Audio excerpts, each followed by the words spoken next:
Good evening. Hello. Thank you guys so much for showing up on such a beautiful evening. For those who don't know, I am Lori Jean Moody, and I am the chair of Glen Ridge's Environmental Advisory Committee. And I'm pleased to say that because there was someone who didn't know we had one, and we've actually had one for, about 15 years. And I'm happy to be welcoming you all to present this community workshop and information session on gas-powered leaf blowers. Little context, the Glen Ridge Environmental Advisory Committee is actually a advisory committee by ordinance, that it's dedicated Glen Ridge volunteers, many of whom have experience in the environmental sector, who give their time to the town to advise on issues of policy and practice. And very often we've done things like, working with Debbie on the pilot project for the household compost drop-off. We've worked on the sustainable energy aggregator for town that comes and goes based on energy fluctuation prices, but we're trying to bring greener energy to the town as well. We also do hands-on demonstration projects like the Pollinator Pathway, and most of you are probably the most familiar with us because of the Eco Fair, which is one of our, combined with the Arts Fair, one of our largest town events. So this is our opportunity to talk to you tonight. It's an issue that has been going in discussion around the town for a number of years now. We've been circulating a petition. Things will flare up on Facebook, which is kind of an easy place to complain, but we want to have a productive conversation about what works for our town and learn about what is a growing movement to really combat noise pollution, emissions, and make our town a greener and more sustainable place. So I want to welcome first and foremost and thank our panel, our distinguished panel. We have Rachel Metka, who joins us from Maplewood's Environmental Advisory Committee, one of our peers. Dr. Hal Strelnick, who joins us from Einstein College of Medicine, so brings the public health perspective that we all need. Deb Ellis from Quiet Montclair. And joining us by video is Dan Deventhal, and he joins us from Mo Green, which is an all-electric, no-gas landscaping company that works in Connecticut. So they bring a range of perspectives and a range of perspectives on how bands are working in other places, and we welcome your conversation. So with no further ado, I believe Rachel is our first presenter. Thanks.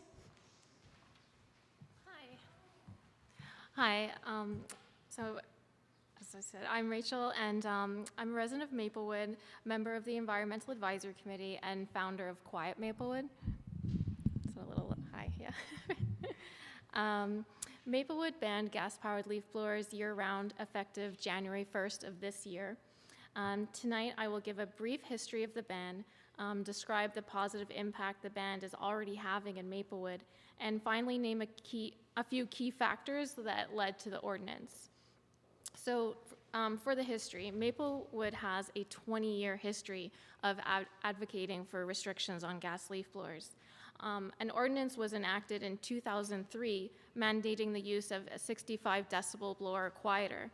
This ordinance proved difficult to enforce, and restrictions were largely ignored. In 2016, Committeewoman Nancy Adams formed a subcommittee to discuss solutions to the ineffective 2003 ordinance. This led to a pilot program where gas-powered leaf blowers were completely banned during the summer of 2016. Based on the facts gathered at that subcommittee meeting, the town enacted a new ordinance in 2017 that prohibited gas-powered leaf blowers used by commercial entities in the summer. That same year, a one-day workshop was held for community and landscaping companies with health, professional, and community panel. There was also a demonstration of electric equipment. In 2020, Quiet Maplewood was founded. Our mission was to provide residents with a quiet, clean air community by reducing the use of gas leaf blowers in favor of sound alternatives. In 2021, the ordinance was updated to include all gas-powered leaf blowers, and the ban was changed to also apply to residents and extended by 15 days. In May 2021, the Environmental Advisory Committee proposed a ban on gas leaf blowers year-round in a presentation to the Township Committee. And then finally, in February 2021, gas leaf blowers were banned year-round, effective January 1st, 2023. Over the 20 years, there was several ordinances. Hi, it's okay. There was several ordinances, as you can see, and a lawsuit, so change was not easy. However, Maplewood's Township Committee has persevered, creating policy that challenges the status quo and propels us into the future. They have set an example showing neighboring towns that town leaders can take the necessary steps to protect the health of its residents and workers. Workers and residents are reaping the benefits of a year-round ban, living healthier, better quality lives in Maplewood. Since the ban's implementation, employees of Maplewood residents are no longer in dangerous working conditions. Residents, children, and workers are free from the damaging gas leaf blower pollution, just as they are free from secondhand smoke in public buildings. Important parts of our planet's ecosystem, such as insects and other pollinators, will not be harmed by their hurricane-force winds. And lastly, spring and fall is once again a time to get outside, hear the birds, and smell fresh air. James Fallow, one of the founders of Quiet Clean DC, wrote about the lessons learned in the creation of the DC year-round ban. When I read this, I found Maplewood's achievement was contingent on the same key factors, so I'd like to speak about them tonight. Firstly, having a champion matters. Our Township Committee woman, Nancy Adams, was educated on the facts and knew that this was an important public health issue and climate initiative. Nancy took the necessary steps to protect the health of Maplewood residents and workers. She understood policy is for the sake of public good. Her concern was not popularity, but to do the right thing.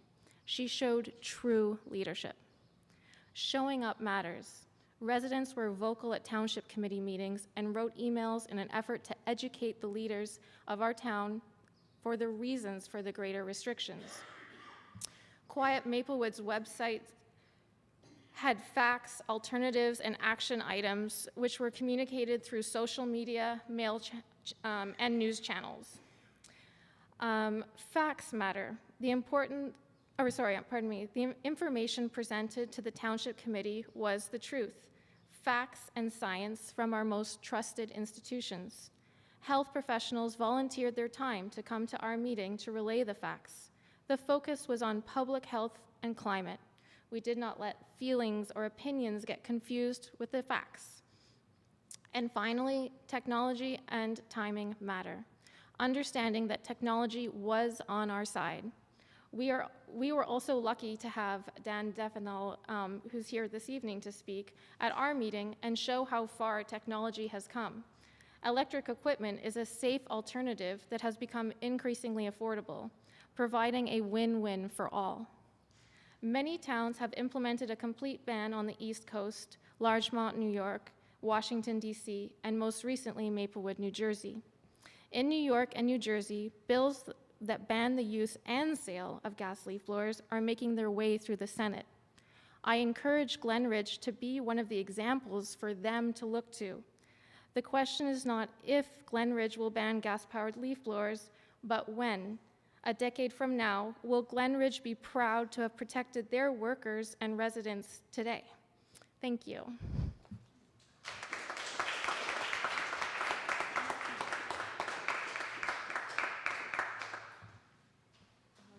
Okay, thank you. I think next Hal Strelnick will be. Oh, yeah, I figured we would ask questions at the end, but if you have something specific for Rachel. I was wondering who was against this, besides the contractors, besides the landscapers? Who was lobbying against this ban? So the question is, who was against the ban in Maplewood? Besides the landscapers. I think people who didn't understand the issues yet, hadn't yet got all the information, are probably the ones who are against it. And I think change is just really hard across the board. And so I think just the gut reaction of against being against change. But obviously there was landscapers that were not happy with it. I mean, I guess I don't know exactly how to answer that question. Like, there was some residents that weren't, expressed unhappiness on social media. But when it came to showing up at township committee meetings, it was all positive and really more like an education effort, like just talking about the facts and trying to teach people.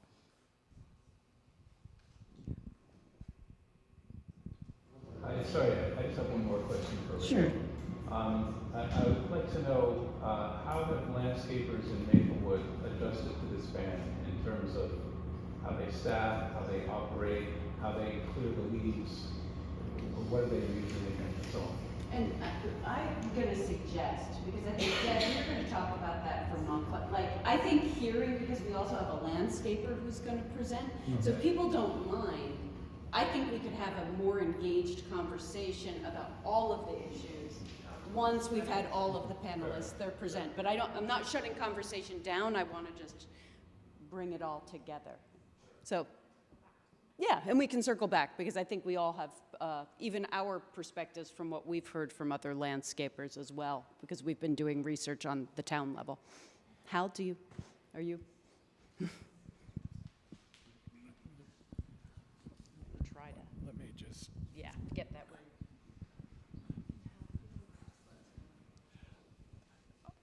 I'm going to rely on the slides so that you can visually take what I'm saying in as well as trying to listen. And it's my notes instead of the paper.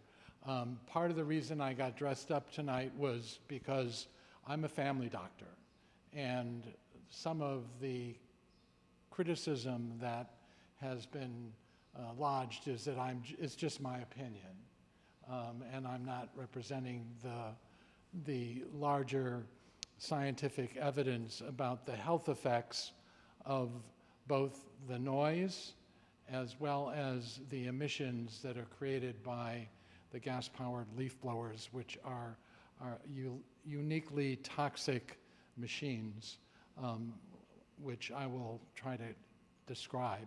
And part of this is that I, for 10 years, was a principal investigator from a grant on environmental justice from the National Institutes of Environmental Health Sciences, which happens to be in Triangle Park, North Carolina, but is part of the National Institutes of Health.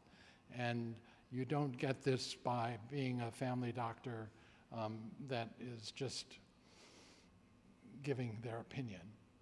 So I'm going to try to highlight some of the facts. I'm not an expert on noise, but I will give you some sense of this.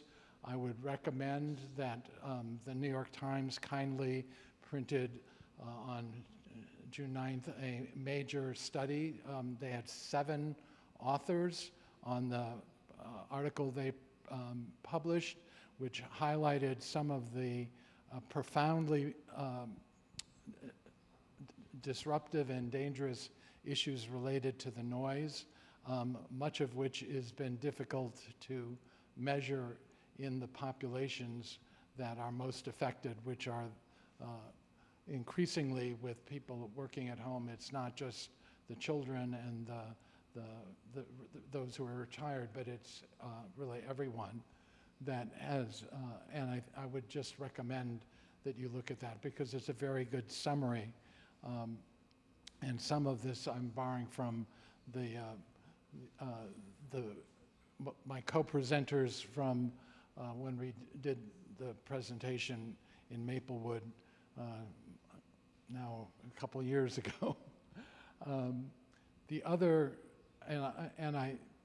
if you remember your high school chemistry, there's something called the periodic table of elements, and all of the elements have their brief symbols. And there's something called criteria air pollutants. And these are the air pollutants that we know are harmful to human health. These are the pollutants that the Environmental Protection Agency has authority to regulate, and which it does regulate regarding auto emissions and power plants and the measurements of the air on a regular basis. And these are, the CO is carbon monoxide. There's just one oxygen and one carbon. This is the silent killer of automobile emissions that is, you can't smell it, you can't see it, but it's often a product of combustion. The SO2 is sulfur dioxide, 2 oxygens, which is a product of any kind of combustion involving organic compounds. Nitrous oxide, which is nitrogen and oxygen, 2 oxygens, and it too, it is one of the most irritating of gases and is particularly harmful in creating asthma and other lung-related issues. O2, which is what ozone, that's the combination of oxygens, which of course we know have effects in general. Certainly it is one of the most asthmagenic compounds, and PB, which is lead. And lead happens to get into the air, but has largely been controlled in most settings since we've taken lead out of gasoline, where it would get into the atmosphere through the burning of gasoline in automobiles. And then the particulate matter, which is helpful, that we just went through a period of time where the Canadian wildfires,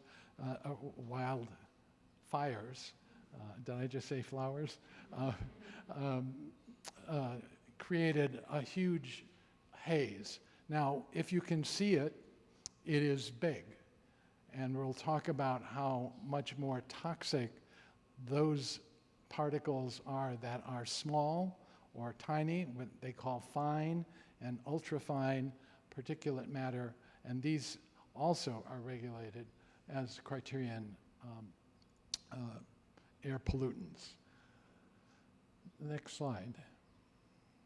So this will just be one of the important features that we know what levels of decibels, which is the measurement of sound and loudness. What most people don't recognize is that the measurement of decibels is a logarithmic scale. And if you can remember that logarithms are not linear, they don't go up 1, 2, 3, 4, they go up by the square of each. So it's 1 and then 2 squared and then 3 squared, 1, 4, 9, etc. The above 55 decibels is painful and harmful, and one of the challenges is, and if any of you listen to rock music or in a rock band and growing up, it's that the damage is, you can't undo the damage that loud noise causes, and whether it's a jet engine or it's a rock band or it's a leaf blower, it can have irreversible harm. What the New York Times article, and this is the last point on here, is that there is a lot of non-hearing effects that loud sounds, disruptive sounds, sounds that happen when you are least expecting them, due to the nervous system by generating stress. And I'm not talking about stress, that, where your bosses called you to the office, but rather stress as the body responds with the cortisone and adrenaline and the other stress-related hormones and the inflammation that goes with that. And this is very well described in that New York Times article, and I won't try to convince you that it's important. I'll let the New York Times do that. Next slide. Excuse me, can I just clarify, because I couldn't agree with the scale. Leaf blowers are 90 decibels? Is that what that said? Yes, and they have, and on this next slide, it shows the range. Because they have very low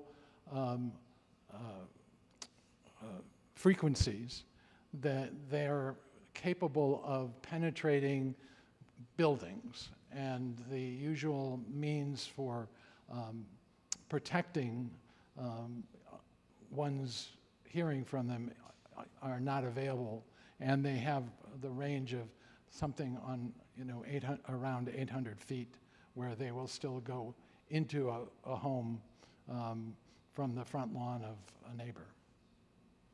And there is considerable evidence that children who are exposed to, say, whose school is next to a railroad track, and they've studied, there are like 25 studies, and this is quoted in the New York Times article, that show that students that are exposed to this kind of loud, unpredictable noise do not study and do not achieve as well in school. And it affects their learning.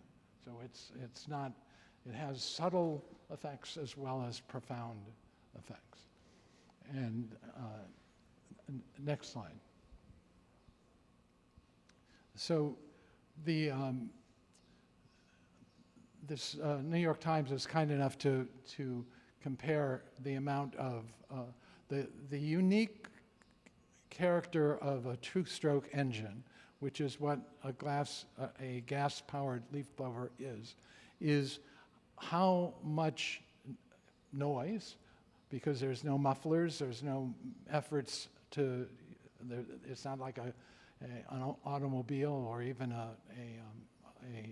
lawnmower, which are four-stroke engines. It mixes gas and oil, diesel oil, in the combustion chamber, and the combustion chamber does not have complete combustion. And you know that when gasoline talks about, the getting more miles per gallon on a particular type of gasoline, that there's that is all about the efficiency of burning in the automobile. These are very inefficient motors, and that keeps them cheap, but it also makes them loud, and but it works to generate the kind of power of the blower. Laboratories in California have estimated that the carbon monoxide and the ozone-forming chemicals, which are benzene and other cancer-causing chemicals. The gas-powered leaf blowers and other two-stroke engines in the state of California create more ozone and more carbon monoxide than all of the automobiles and trucks on the roads in California. Or an hour of having your lawn blown by a leaf blower is the equivalent of driving from northern New Jersey, Maplewood, or Glen Ridge, or Montclair, where I live, to driving to Juneau, Alaska.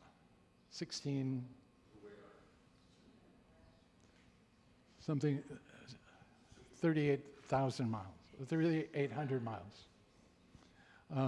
Sorry, what are you comparing there? In terms of The ozone creating chemicals. The emissions. What comes out, what doesn't come out of the tailpipe.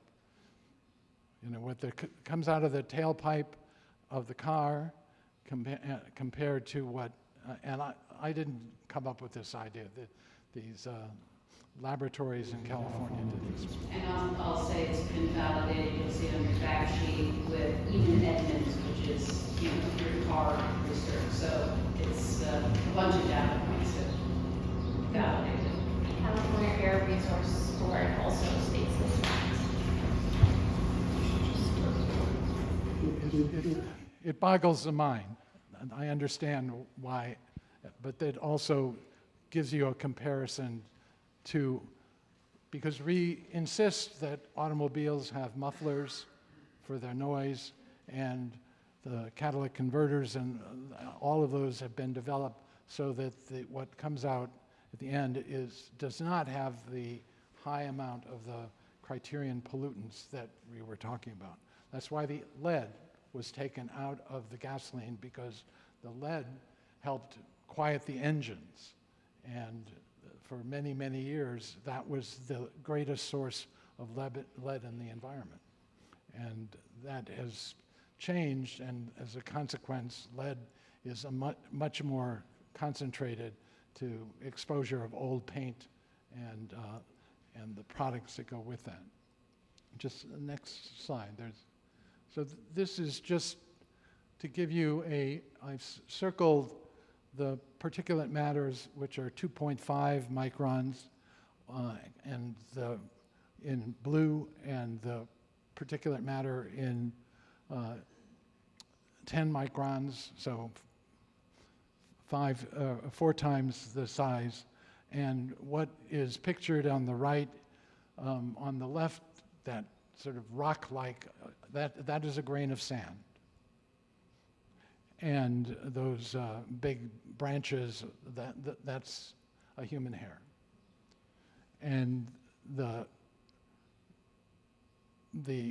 as I said earlier, the particulates that you can't see are much more dangerous. They go farther into the lung, they do more harm, and the big ones that most of you probably didn't spend a lot of time outdoors during the last week when we were exposed to the smoke, which is soot, and not small particulates.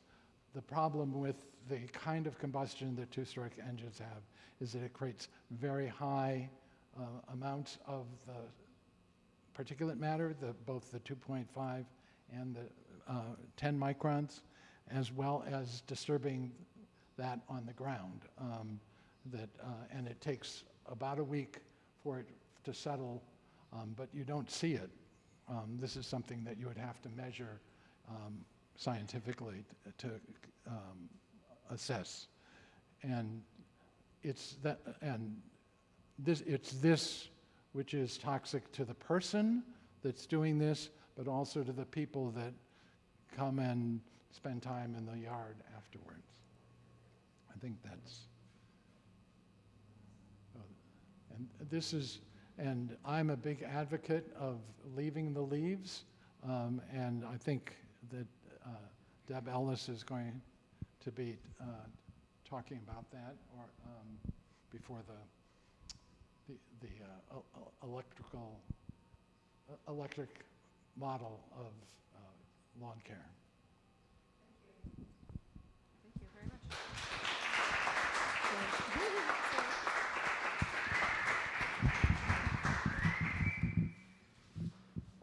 Okay, I think next is going to be Dan Delventhal from Mow Green, which is an all-electric landscaping company in Connecticut. He's such a proponent of electric equipment that he's offered to share his knowledge with us. Hi, everybody. So I'm up next. Okay, we're good. Good? Yep. All right, go ahead, Dan. All right, thank you. Share the screen. There we go. Ah, magic. Let me see if I can make this bar go away.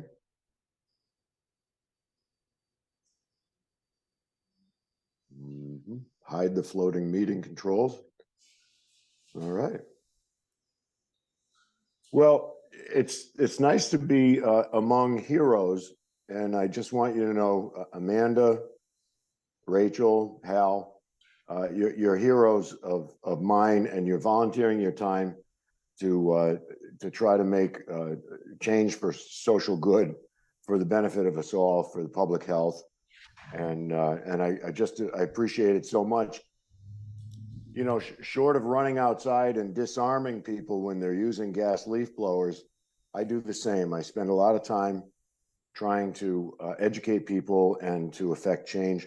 I've worked with over 20 towns, including Larchmont, Bedford, and Montclair and others, to testify to try to counter some of the false information and some of the what appears to be unreasonable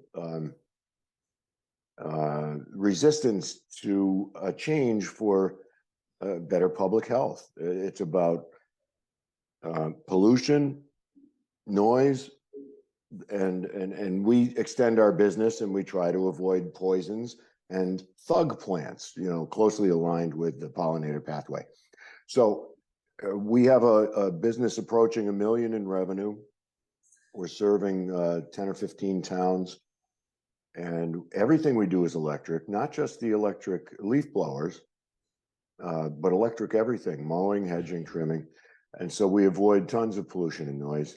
And this is probably 18 years ago, we started out with push reel mowers. And here's some background music. I think it's time we stop. Hey, what's that sound?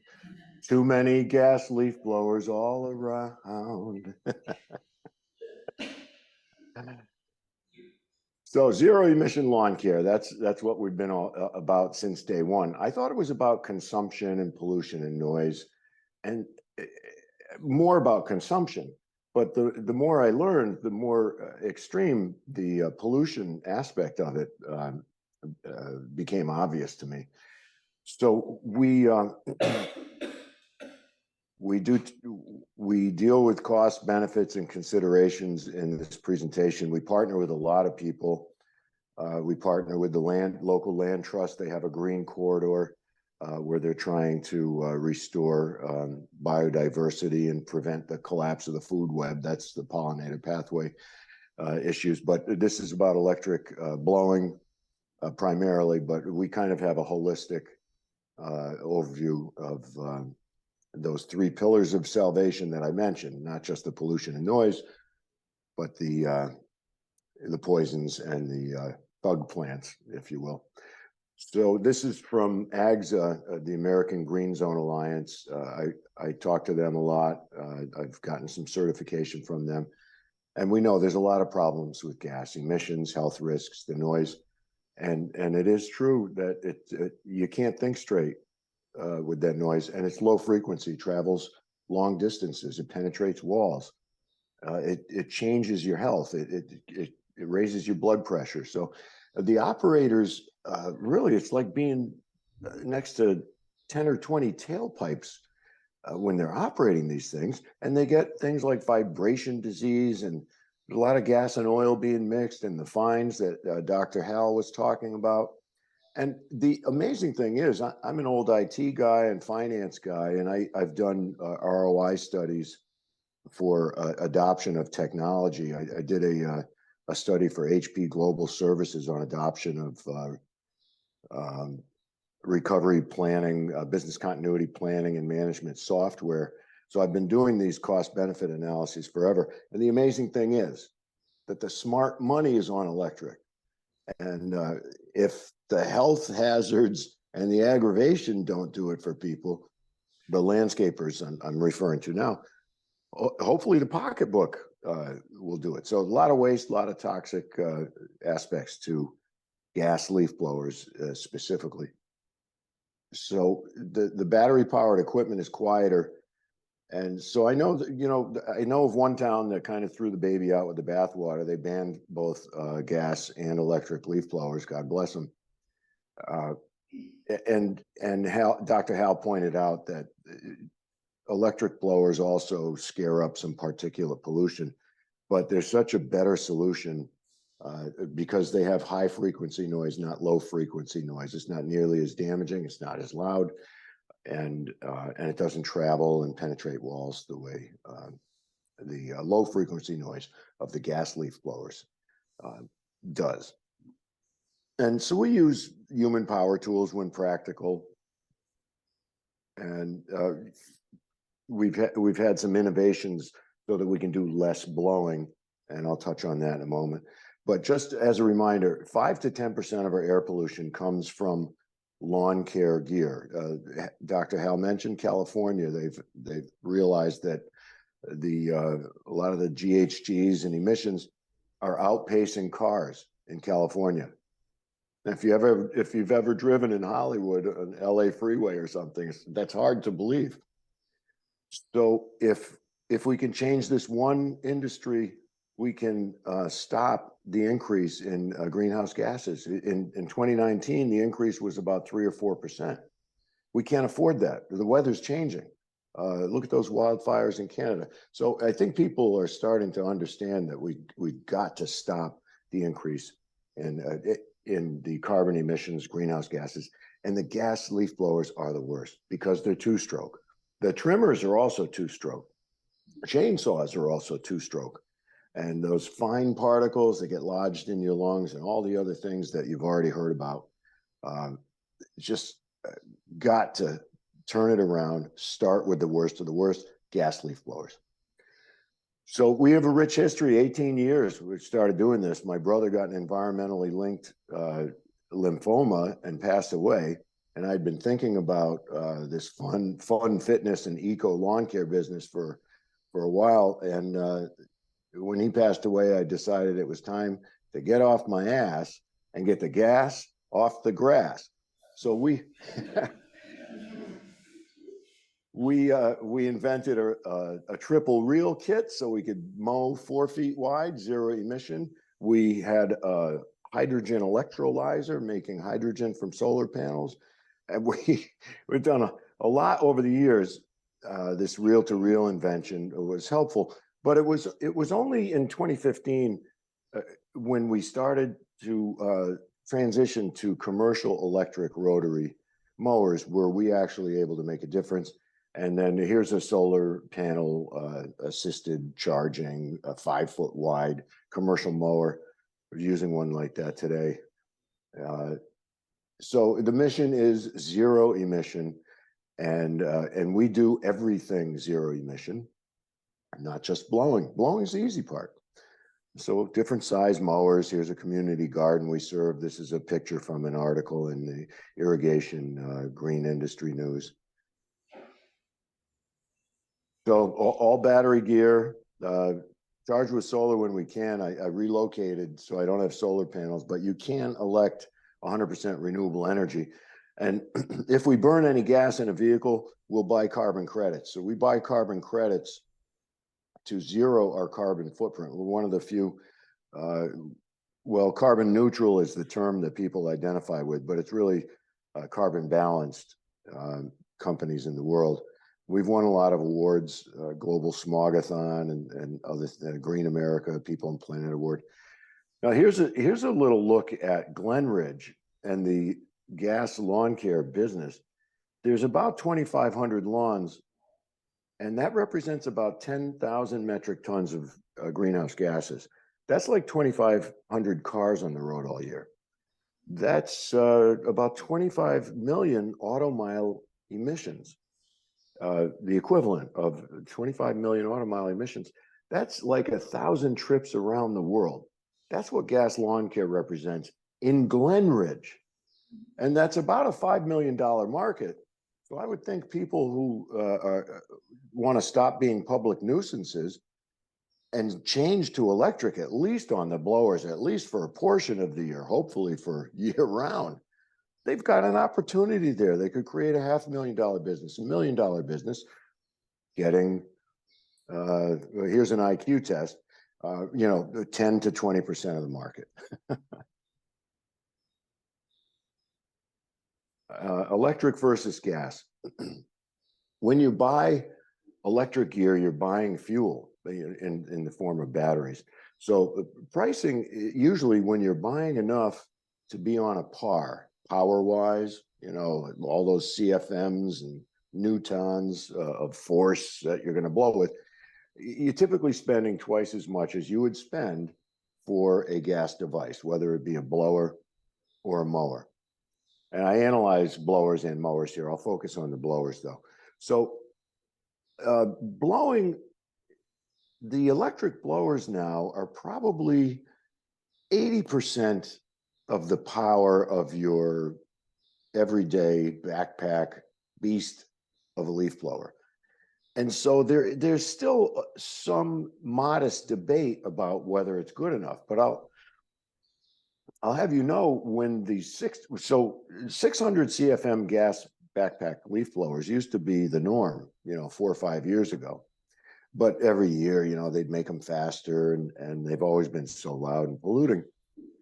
But when this was 3 years ago, when the 650 CFM electric handheld blower came out, it really kind of changed the game for us. We were so impressed. You could blow a pine cone off a pool cover from 15 or 20 feet away.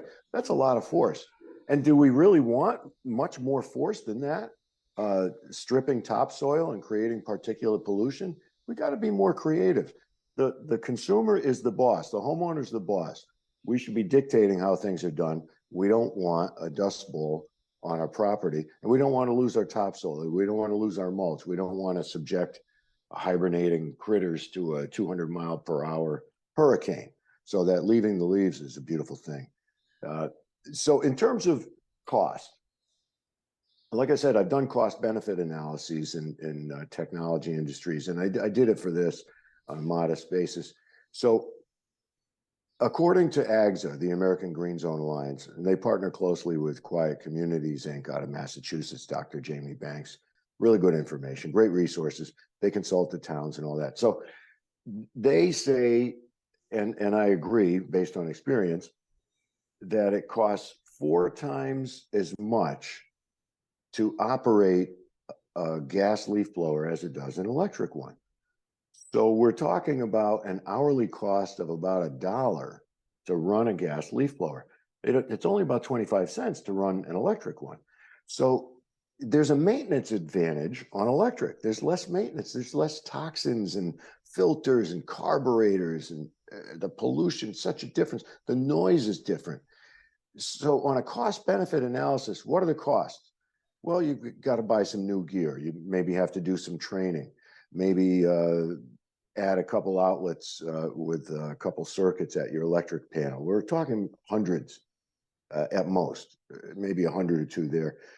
Homes, you don't usually have to change your electric. I'm sorry, I'm kind of mixing messages between speaking to commercial lawn care professionals and just your average person.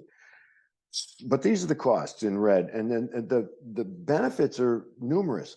There's savings on cost of ownership. There's the health benefit. You don't get tinnitus. There's business growth available here, again, for professionals. And again, on a professional basis, client and employee retention and compliance. The blower bans are numerous. And I'm so happy to have been associated with so many. Total cost of ownership, the advantage is to electric. And the ROI, what do you make when you invest money in an electric tool right now over gasoline? The alternative is gasoline.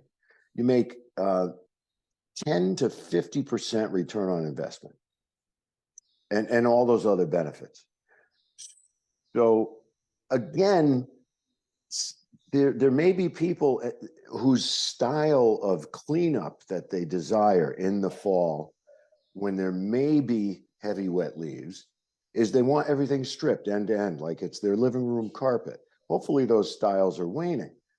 But for those people, if they seek the lowest fixed price to strip their land, then there's a financial incentive for landscapers to get the biggest, most powerful blower available and do it as quickly as possible so they can put as much money in their pocket from that fixed fee. So that's a financial incentive, which represents a problem. But it's worth being aware of. But that's why they resist so much, because they want to charge that $700, use that $1,000 machine, but pocket 300 or 400 of it 10 times a day in the fall. It's crazy. Doesn't need to go that way. So just some healthy yard practices. The thing I need to key in on here is the innovation. Well, first of all, yeah, the leaving the leaves thing. In the fall, there's no reason. Ideally, everyone's advocating for this. The sustainability people, the Half Earth Wild movement people, the pollinator pathway people. Mulch mowing leaves on lawns feeds the soil, reduces bulk, reduces the amount of effort required for cleanup. Putting some whole leaves onto the beds and keeping whole leaves on the beds, great mulch, protects the soil and the critters bed down there. So the life cycle of insects, which can help prevent the collapse of the food web, the life cycle gets to complete there in the beds. So we're feeding soil, protecting beds, improving life cycles. So less leaf blowing is necessary if you do it from a healthy public health perspective and biodiversity and whole food web concept in mind. But you can, ideally, if you have an electric mower, mulch mowing the leaves on the lawn is a great thing. But we've introduced a little bit of another innovation so that we can blow even less than that, and that's sweeping.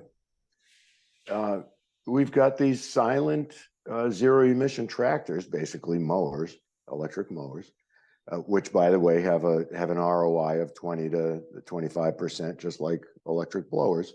Return on investment. Smart money's on electric. You can tow these around, and that hopper holds up to a yard of debris.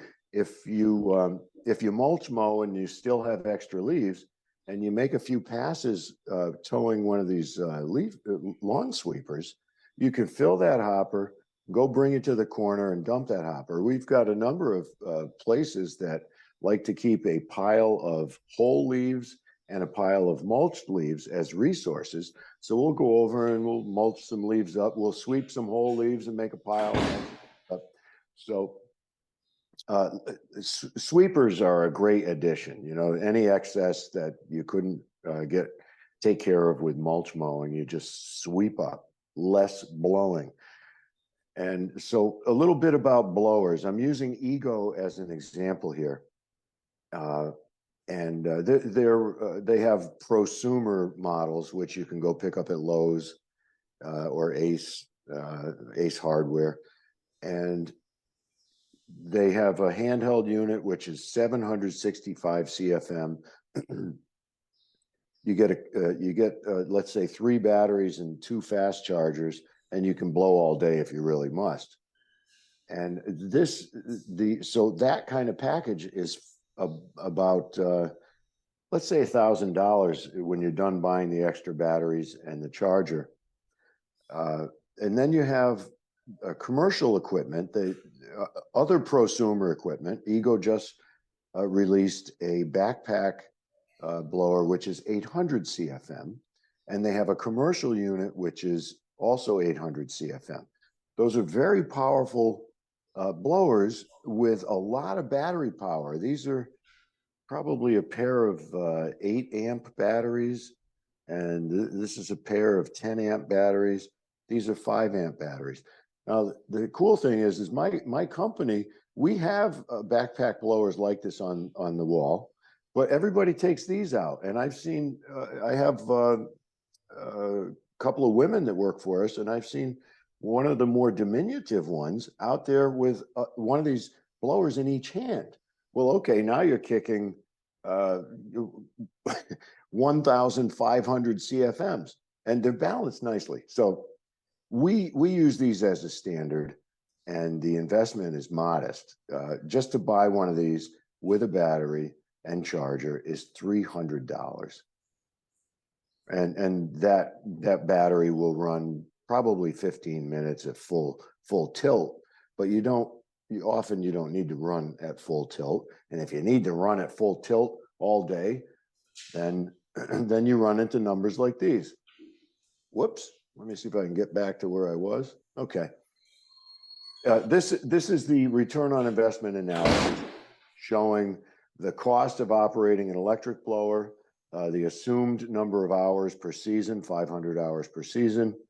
You're going to save $380 per season.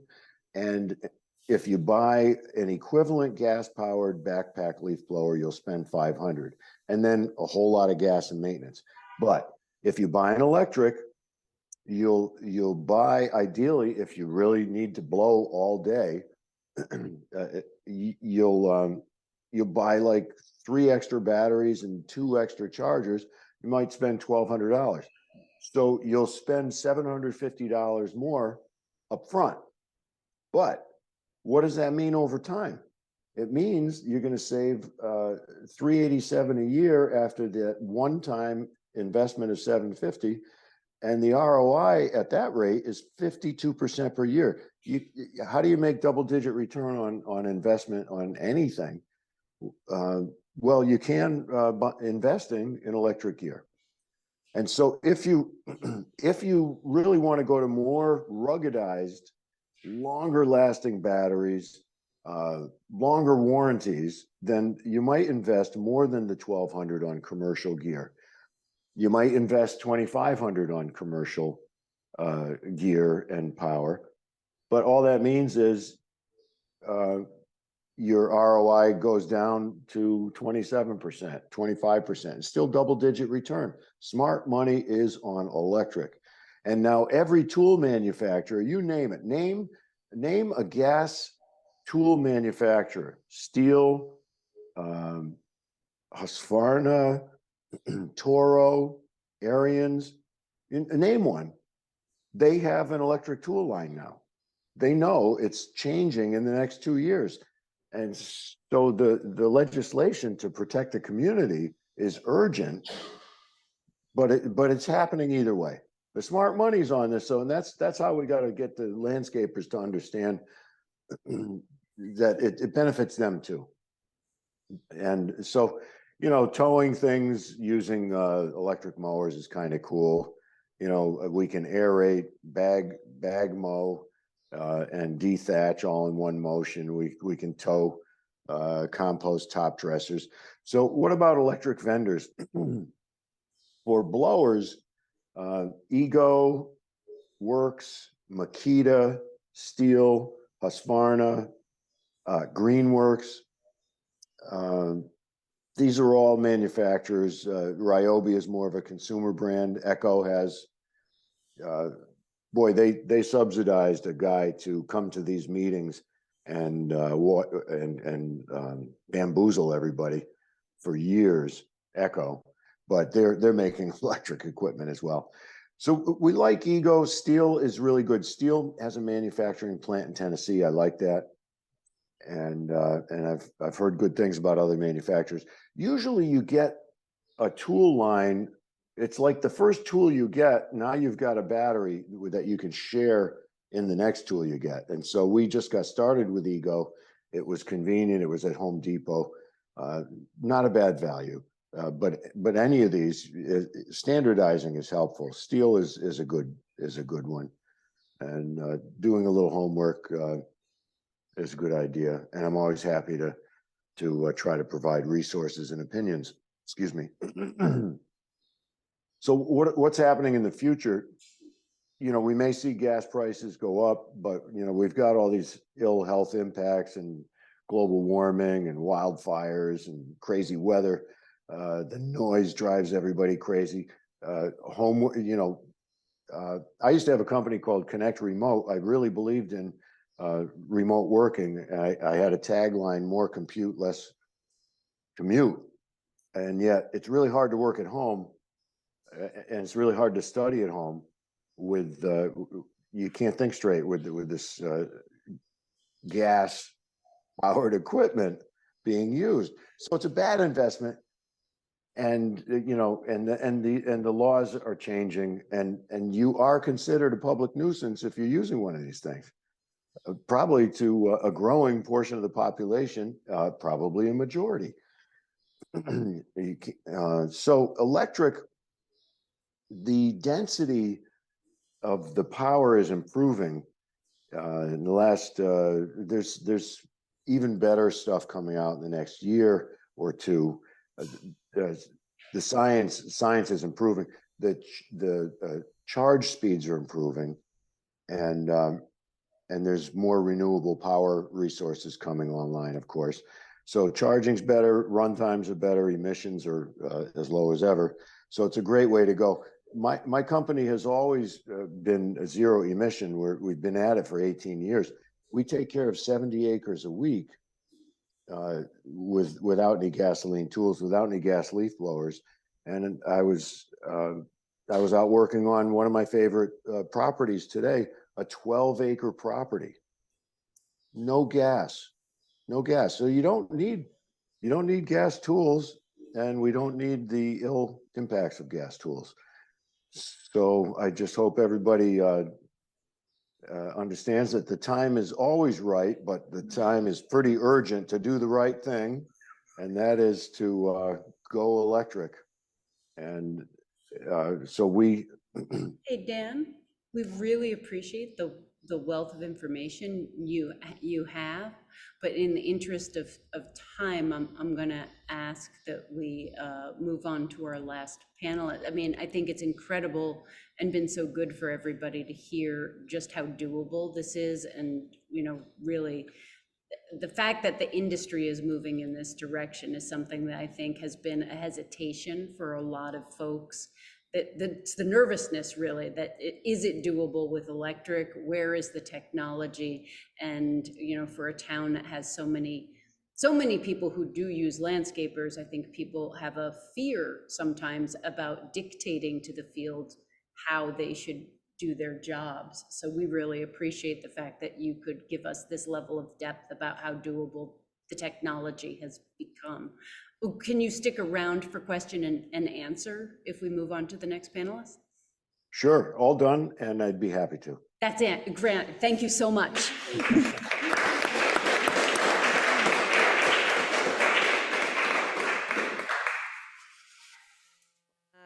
Here with two related hats on. One of them is three. One of them is I recruited my husband Hal a few years ago when one of our town council people said, we really need a health expert on this. So Hal's done a lot of work on this now. I'm the head of the Native Plant Society for Essex County, and I also started Quiet Montclair with some other folks in 2019. So I'm, of course, going to focus on Quiet Montclair, but the native plant informs my thinking on this. So what I want to do is talk a little bit about Montclair timeline and then our takeaways. I won't be too long because I want you guys to have time for questions. So in Montclair, we passed a seasonal ban a long time ago, in the 1990s, I believe, was the first seasonal ban. but it wasn't very well enforced. When we started this in 2019, some people said, oh, you shouldn't try to improve it because we tried to improve it about 10 years ago, and the landscapers threatened to sue and get rid of the entire law, which they did, actually, and the suit was dismissed. And so that seasonal ban, though, I think is important. That I know from my colleague Peter Holm, who's been working with many towns, that it is notable that both Maplewood and Montclair did have something that we started with, you know? And it's been a lot harder, so I think it's good to be honest. It's been a lot harder to do things in towns where there wasn't anything. But it's good to start somewhere, right? So we started Quiet Montclair with the aim of a total ban, but quickly learned by talking to council people that it'd be more reasonable to improve our seasonal ban and make it longer. And then 2020 happened, you know, the pandemic. Our first meeting in my living room was 2019, November. And then the pandemic, so much more people were working at home, people were aware of the noise, and people started getting kind of alert to air quality, right? We really met a lot with council people. We started doing lots of public education. And in February 2021, we extended our seasonal ban so that now leaf blowing is permitted only 4 months a year, 2 months in the spring, 2 months in the fall. So it's for March 15th to May 15th, October 15th to December 15th is when it's allowed. I do think it's really important, if you go for a seasonal ban, to have consistent dates. The old one was like, it was a 1st and a 31st and a 15, and even we couldn't keep it straight. So you want something really easy to say to people. If I had to do it over, I really argue for only 1 month in the spring. We were trying to, you know, be reasonable and let people do fall cleanups, you know, but I don't think you need 2 months of spring cleanup, especially for leaves. I'm going to put on my Native Plant Society hat for a minute. I think the whole notion of cleanup is a really outdated concept in a lot of ways. The whole manicured lawn look really comes from, you know, England and trying to look rich, and maybe we should all be rethinking that, both for, you know, the environmental, but also, for the emissions, but also for the way we take care of our habitats and our plants. So using any leaf blowers at all is bad for the environment. You've already heard, using gas leaf blowers is much worse. Plus, the handout they have is really great. One thing I always say is, just like as a native plant person, I say keep everything simple. Imitate Mother Nature. Do less. So I always say the landscapers have a good racket. They charge you to take the leaves away in the fall, and then they charge you to bring back mulch and fertilizer in the spring. And what does Mother Nature do? She leaves the leaves in the woods, and they're all there, and they're all fine. And there's no fertilizer, and there's no mulch. It's, you know, so you can make it simpler, and Dan talked about that too. The pollinator pathway folks had that great thing about lawn care.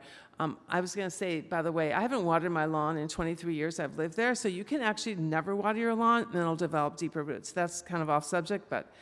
So right now, Montclair is so after we did our seasonal ban, I want to say the landscapers did sue.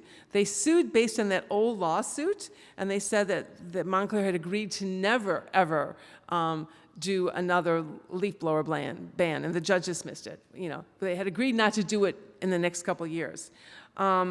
So now Montclair is considering a full ban, and the council is receiving pushback from, you asked who do you receive it from residents who use landscapers, and from landscapers who say they will pull out. Whether that will happen or not, I don't know, but that's what the pushback is from.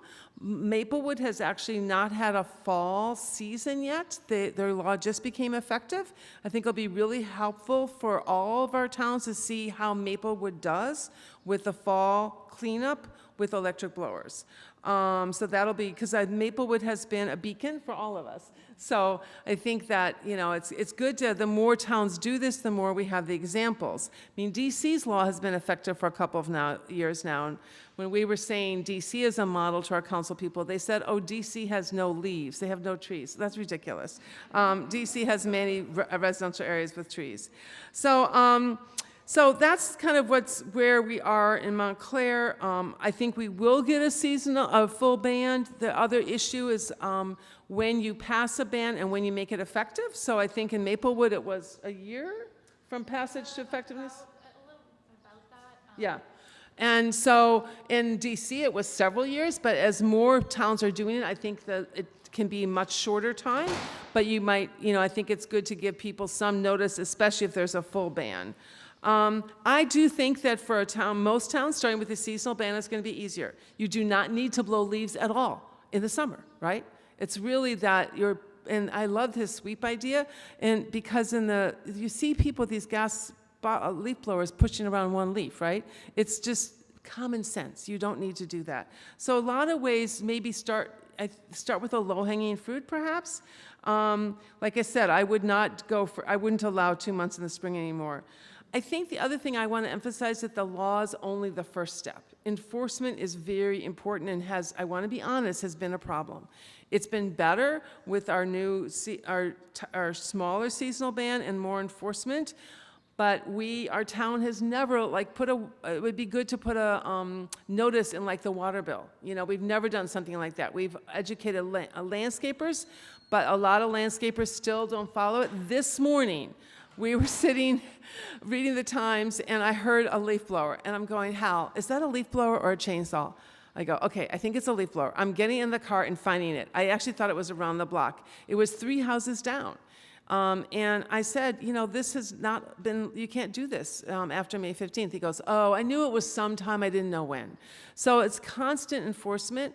The other big problem we've had in Montclair, which really infuriates me, is our town does not follow the law.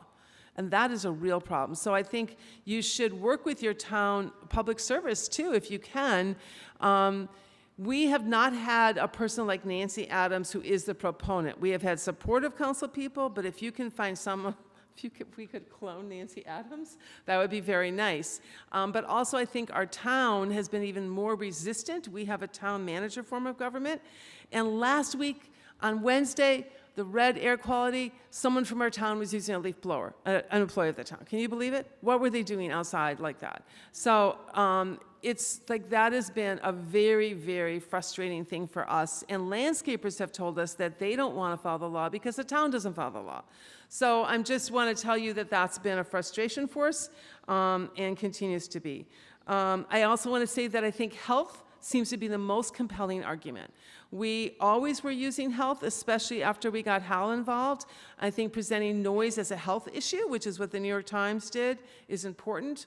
One of the council people who voted against us when we passed the seasonal ban, the improvement, he said to us recently that he might support a full ban. He said, "You've never talked about health effects," which is crazy. Of course we did. But I just think learning from all this is that health is the argument that appeals most, even though really the towns don't have legislative authority over emissions or health, but they do over noise. So it's going to be a noise ordinance, but it can be supported by many different arguments. And I think it's important to do public education about the modern way of lawn care, and the more you can do that, laws are important and you should work on a law, but we can also start by just changing the way we do it. To that end, I texted my colleague during this meeting to ask him, I know there's not a lot of electric companies. We don't have Dan in driving distance for Glen Ridge and Montclair. So Blue Sky Green Earth Landscaping in Princeton is willing to come to this area if they get enough customers. They just recently told us. So again, I'm going to say Blue Sky Green Earth Landscaping. And then Outdoor Digs is in Morristown, is another electric company, all electric company. Pardon? Outdoor Digs was profiled in Bloomberg, a big profile Great. in Bloomberg about the direction technology is going in the fall. Good. And I think that's I think that's everything I wanted to say. Oh, I think also enforcement, proactive enforcement would be great. We keep trying to tell because the problem with enforcement, the devils are always in the details. Once we call zoning, code enforcement, by the time they get there, they're done, right? So like sometimes we'll just, I went and talked this morning, but the other thing is we keep saying to our town, could you drive around? Why don't you do that once in a while? Like you do with parking. Like, why do we pay the parking meters? Because you enforce it so well. It could be a source of revenue. But, so Montclair actually just hired 2 new code enforcement officers, which is good. So maybe they will. But that's, it's, and then last is that I have those signs there. If anybody would like one, I would ask for a contribution of $5 or $10 for them. It does say Quiet Montclair, but we have a really good website. We debated about whether to put that on, but we did it because it's such a great website that my colleague and friend Peter Holm created. So if you would like to, again, to like build support and just advertise that there is a new way of doing this, I brought those with me. Thank you. Thank you, Deb.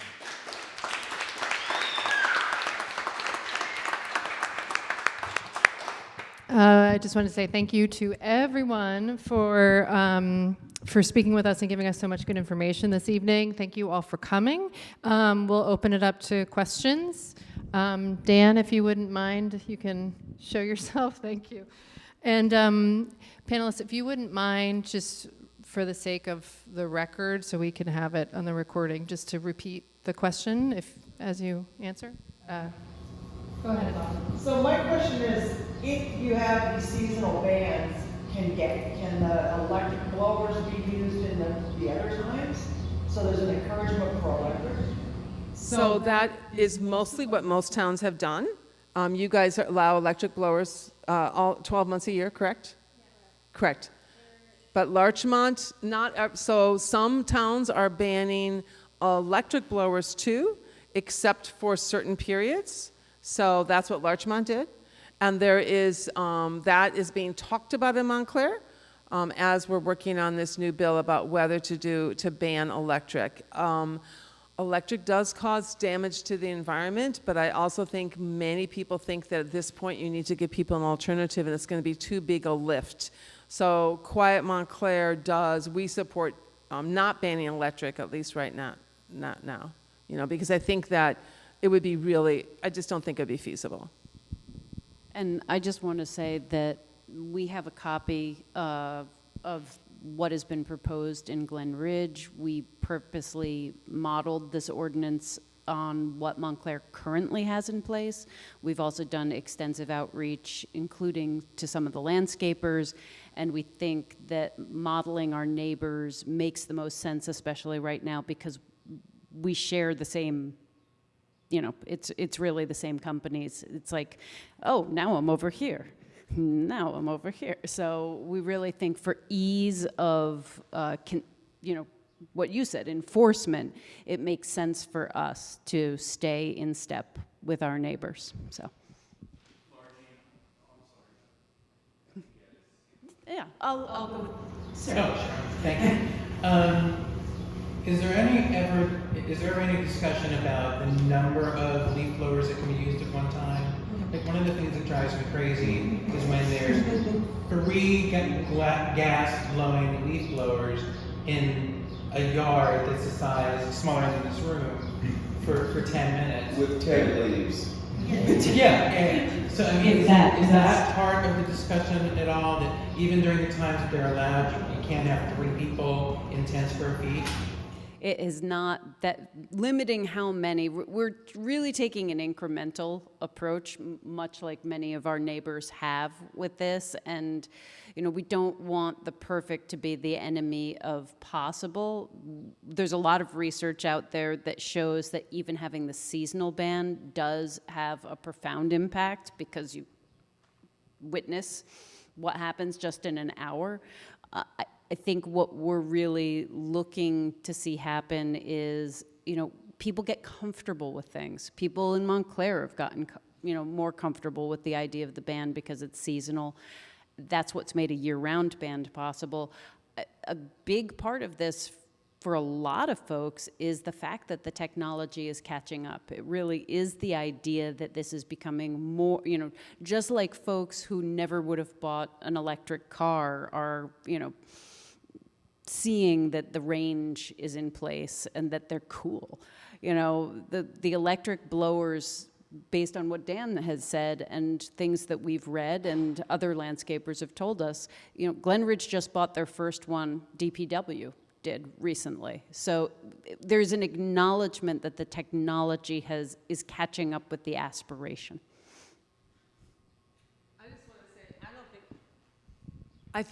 I always think about, can you enforce that? So I think it's a great idea, but it would be so unenforceable, it's not meaningful. And I don't think Montclair DPW has bought one electric yet. So it's just been a real problem for us, and that they're even doing it in the summer. And what we were told in terms of our town is really they have a procurement policy right now that they want to get more electric equipment, and as they rotate out, because there's always a renewal cycle, that they're going to rotate electric equipment in, and that's how they would catch up with a proposed ban. Right. And it's when it's supply chain issues as well. Yeah. So you made a point, a terrific point a few minutes ago about how the landscapers, especially in our area or all over New Jersey, just because the only thing separating one town from another is usually just a signpost. So like Montclair, Glen Ridge, and Bloomfield, I live on a street that passes through all those, and I can walk from one town to the third town in 5 minutes. So on building on that point, and we have a pretty decent representation of several Essex County towns right here in this room right now. Have you all ever talked about maybe trying to reach out to your neighboring towns and sort of syncing up on those new ordinances and the timelines? Because then it kind of really just sends a strong message to everyone that this is coming, and we're trying to make it as consistent as possible. There is a group that Peter Holm and Lois, her last name is escaping me, but pardon? Lois Krause started, called Advocates for Transitioning Lawn Care Equipment. You want to? Escaping, and they do not have a website, because I think they consider, Peter Holm created our website. It is really remarkable, and so I think that is kind of seen as a repository of information. But if you want me to connect you with Lois, so what that is trying to do is work with many towns, and that's where Peter has a perspective that it's a lot easier to do this in a town with a pre-existing some kind of ordinance. So that's why I'm saying probably as a tactic, a seasonal ban is a good place. It makes it so much easier for sort of the Jonathan Lately's towns just to jump on board and say, hey, all the other towns or half the towns in the county have this, we'll just... The more we have, once Maplewood even goes through this fall, it will help a lot. Like our town council, I remember them saying, well, DC doesn't have trees. Larchmont's too small. Everyone thinks Maplewood is very much like us. So there's no argument about that. So I think people are trying that. And I think you mentioned in the beginning, there's a bill in the state legislature that people are working on too. So we don't want to hold our breath for that. But but I'm trying to get in touch with the senator that proposed it about a year and a half ago. It's just kind of sitting in committee doing nothing. Yeah. But I could give you Lois's email if you want afterwards. I'm actually a member of the group that Deb mentioned, ATLNJ, and we're all learning from each other. Is really what we're doing. We have a hard time synchronizing our individual councils, but I think there's momentum. I think South Orange has a seasonal ban now. Maplewood has an all-out ban. Montclair has a seasonal ban. And so I feel like it's spreading geographically because we're seeing that it's possible, and it makes sense because these landscapers are already, albeit with some hiccups, they're already transforming, they're adjusting to the seasonal ban. There's no reason that they can't, go to the next block and continue. It might actually honestly make it easier, right, to enforce the ban if Montclair and Glen Ridge have the same restrictions in place. Just like my experience this morning, the guy was confused, and I think he kind of knew, oh, like, I don't know, you know, but Lois's email is Lois.kraus, Lois.kraus2662 @gmail. She is the contact person now. Phil? Do the bans apply equally to commercial as well as individual homeowners? So individual homeowners with their own personal gas leak blowers are impacted by this, correct? That would be the policy, yes. Originally, Maplewoods did not, and they got sued. Yeah, that was changed so that it was applied to both, and then, you know, obviously I wasn't privy to inside the lawsuit, but then it was settled with. I also just wanted to say that our code enforcement found that, or said to our township committee, that it would be easier if it was a full year, because there's just like this less confusion.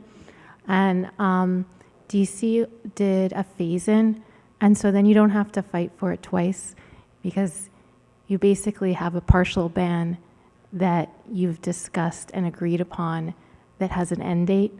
And so then you don't have to fight that battle twice. So that's an option too, where you're kind of thinking ahead for that next step and getting it in writing.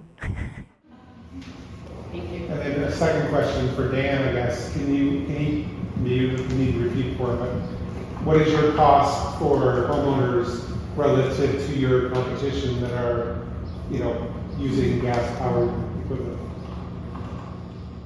That's a good question. It's pretty even money. I think the market for lawn care runs between 40 and 75 an hour per staff.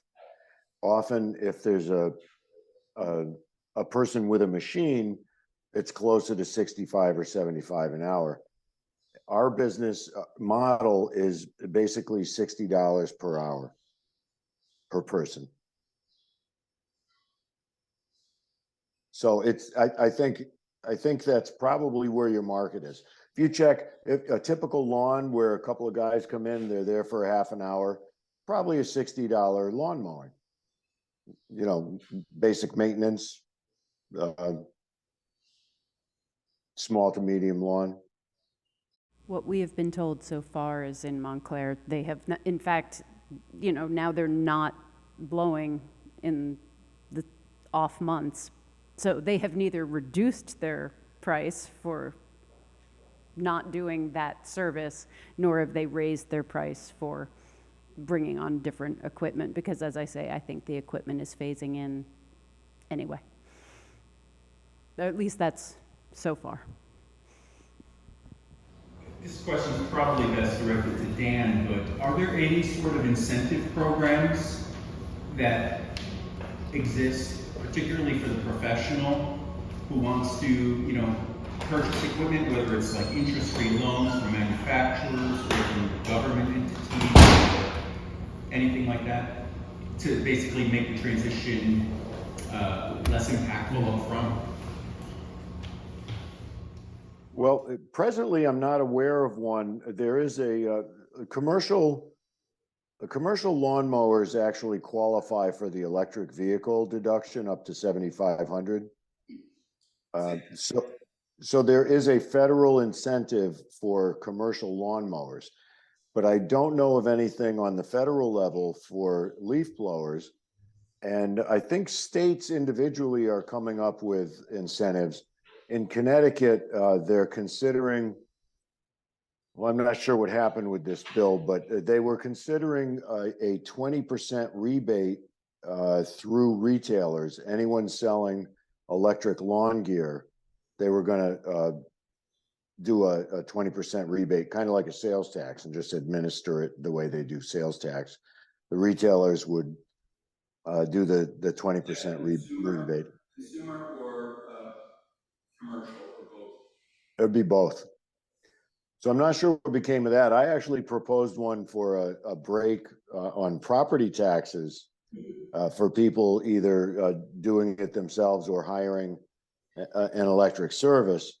but, and that got floated, but nothing came of that either. So I don't know of any incentives. In California, where the air pollution problem is more severe, they have had trade-in programs where quite often there's a big break on the mowers, and I imagine it also has covered blowers. They've had trade-in days, all kinds of incentives, but nothing I'm aware of in the Northeast. This gentleman here had a question, and then I think we'll take one more. Yeah, it's sort of a question. I detest the constant intrusion on our lives of these gas-powered leaf blowers 5 days a week, Sundays, Saturdays.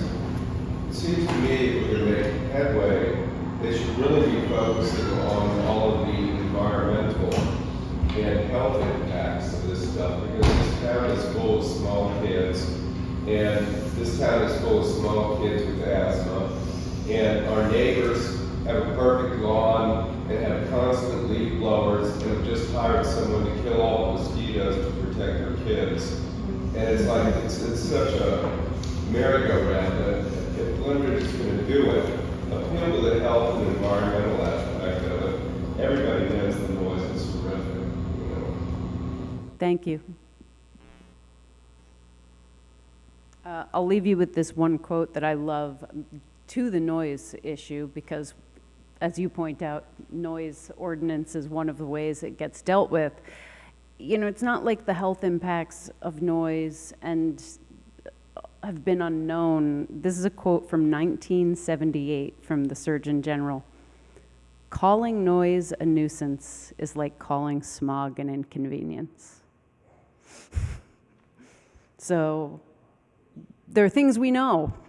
There are things we know, and there are things that we'd like to implement to make this town a healthier place on a lot of, across a lot of dimensions. So we really appreciate people. We know how busy everybody is, and showing up to listen to an awful lot of statistics about emissions.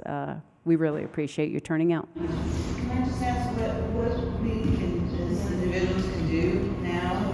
Well, we've all signed, probably everybody in this room, because you've turned out, we've got over 400 signatures on the petition. As you can tell from what Amanda and I have been talking about, we have had conversations with the council. We have had conversations with Mike Kelly, our town manager. We've met with DPW. We did a workshop with the council. The very existence of having this meeting was considered a next step, that the town really doesn't do anything, including the most recent, you know, kind of session that was held by the Historical Preservation Commission.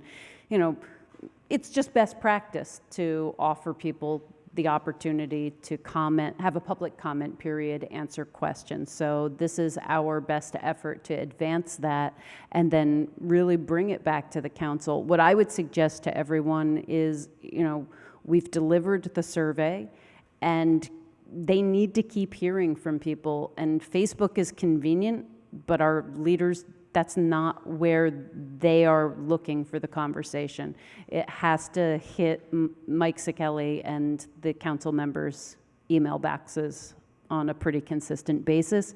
And if you go to Quiet Glen Ridge website, there are sample correspondence that you can send to the council and all of their email addresses. Are Mo-Green's slides available anywhere? We have recorded this evening, so we will make it available. If there's anything specific that you want to get your fingers on, you can email us. We're with the Glen Ridge Environmental Advisory Committee, and the email address is goglenridgegreen@gmail.com. And you're welcome to reach us there, and we can provide any information that you want. But we really urge you, the council has told us, the borough administrator has told us that we don't receive complaints. This isn't necessarily something that's an issue. And I would say that they, I think they can be persuaded So I urge you to let them know this is an issue that is important to you. And, you know, we'll see what we can do. We'll see what we can make happen.